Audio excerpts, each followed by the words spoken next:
Start करो sir. Okay, सबसे पहले जो है सुन मैं अभिषेक दिल्ली से, और मैं यहाँ पे एशिया टेलीकॉम में हूँ, और यहाँ पे मुझे चौथे दिन में CPU लगवाया गया था, और मैं बिल्कुल फ्रेशर हूँ। मतलब मैंने आज तक कभी भी कोई भी CPU लेवल पे या चिप लेवल पे कोई भी काम नहीं करा हुआ है, और मैंने यहाँ पे बहुत मैं प्राउड फील हुआ खुद पे और एशिया टेलीकॉम पे भी कि हमने यहाँ पे चौथे दिन CPU लगाया। तो इस बात के लिए मैं आप सबसे एक विनती करना चाहूँगा कि आप सब लोग इस बात पे एशिया टेलीकॉम के लिए एक बार तालियां बजा दीजिए। और एशिया टेलीकॉम कहती है अगर कोई भी आदमी जो ठेला भी लगाता है, अगर वो एशिया टेलीकॉम में चौथे दिन आ जाए तो उससे भी CPU लगा देंगे। तो इस बात पे मुझे चौथे दिन बिलीव हो गया था कि ये ऐसा पॉसिबल है बहुत आराम से। ठीक है, अब मैं आपको बताता हूँ एशिया टेलीकॉम की जो ट्रिक्स हैं, जो टेक्निक्स हैं, वो बहुत ज़्यादा अच्छी है ना। और इसका जो स्पेशल क्रेडिट जाता है वो जाता है देव सर को और हमारे MD सर को, है ना। तो अभी मैं आपको एक छोटा सा डेमो दूंगा कि जो हमारी जो यस्टरडे क्लास थी, मतलब जो कल की क्लास थी डेड की, उसमें मैं आपको बताता हूँ कि जो हमारा फ़ोन है वो धीरे धीरे मतलब जो है उसकी जो स्टेप्स हैं बूट होने की, मतलब पहले कहाँ से चालू होता है फिर क्या होता है, मतलब एक जिस तरीके से फ़ोन चालू होता है उस तरीके से मैं आपको एक्सप्लेन करूँगा और शायद से आपको समझ में आए काफ़ी अच्छा। आप देखिए, ठीक है। अब मैं यहाँ पे स्टार्ट करता हूँ, आप देखिए एक बार। तो सबसे पहले हम लोग हमारे फ़ोन में चार्जिंग को प्लग इन करेंगे। हमारे फ़ोन को बूट करने का मतलब हमारे फ़ोन को चालू करने का दो तरीका होता है, या तो हम हमारे मोबाइल में बैटरी लगा लें या तो हम हमारे मोबाइल को चार्जिंग पे लगा दें।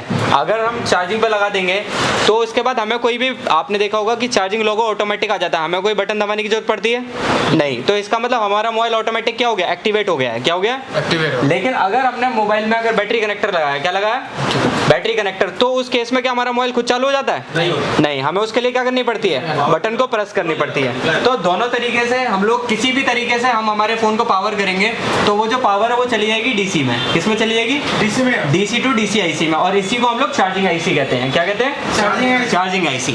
तो जैसे ही इसको हमें इनपुट मिल जाएगा, जैसे कि B बस से जो है इनपुट 5 वोल्ट मिलता है और B बैट से इनपुट हमारा 4 वोल्ट मिलता है, ठीक है। तो कोई भी एक इनपुट मिलेगा तो उसके बाद यहाँ पे जो DC टू DC IC है उसको क्या मिल जाएगा, इनपुट मिल जाएगा, और वो चेक करेगी कि जो इनपुट है बढ़िया है कि नहीं है, ठीक है। तो यहाँ पे सबसे पहले जो है वो अपनी स्विचिंग करेगी और बूट स्विच करेगी। तो यहाँ पे सबसे पहले 3.6 BPH क्रिएट करेगी वो, ठीक है। फिर इसके बाद यहाँ पे चेक करेगी कि जो BPH मैं भेज रही हूँ वो एक्यूरेट है और जो हमारा जो इनपुट है वो एक्यूरेट है। तब इसके बाद वो एक सिग्नल भेजेगी, क्या भेजेगी, सिग्नल भेजेगी, सिग्नल 1.8 का।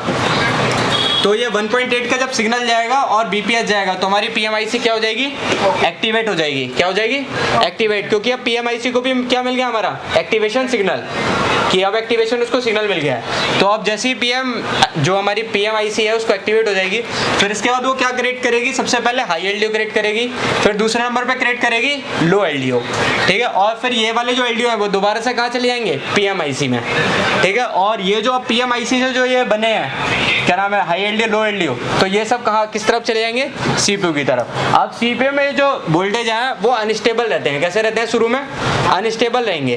तो जब CPU डिटेक्ट करेगा कि जो सारी पावर्स हैं क्या है, आ गई हैं, तो यहाँ पे PM क्या भेजेगा, CPU का एक सिग्नल भेजेगा कि मैंने सारी जो लाइन्स हैं उनको क्या कर दिया है, सप्लाई कर दिया है। तो उसके फीडबैक में CPU एक PS होल्ड भेजेगा। क्या भेजेगा, CPU भी एक सिग्नल भेजेगा PMIC को।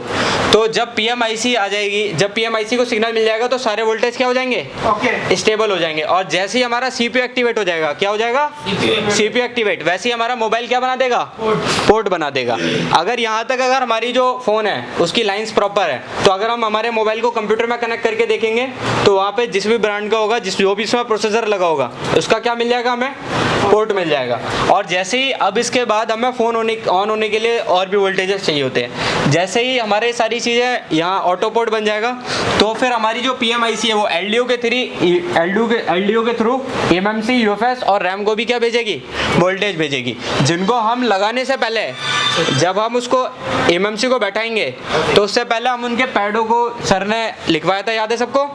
तो उन पैडों पर हम क्या करेंगे, चेक करेंगे कि वो जो वोल्टेज है, रिक्वायर्ड वोल्टेज है, वो आ रहा है कि नहीं आ रहा है। और अगर बाई चांस नहीं आएगा तो क्या हम उसको लगा देंगे, नहीं लगाएंगे। पहले हम उस वोल्टेज पे काम करेंगे और फिर वो वोल्टेज लगाने के बाद हम क्या कर देंगे, हमारी MMC को फिट कर देंगे।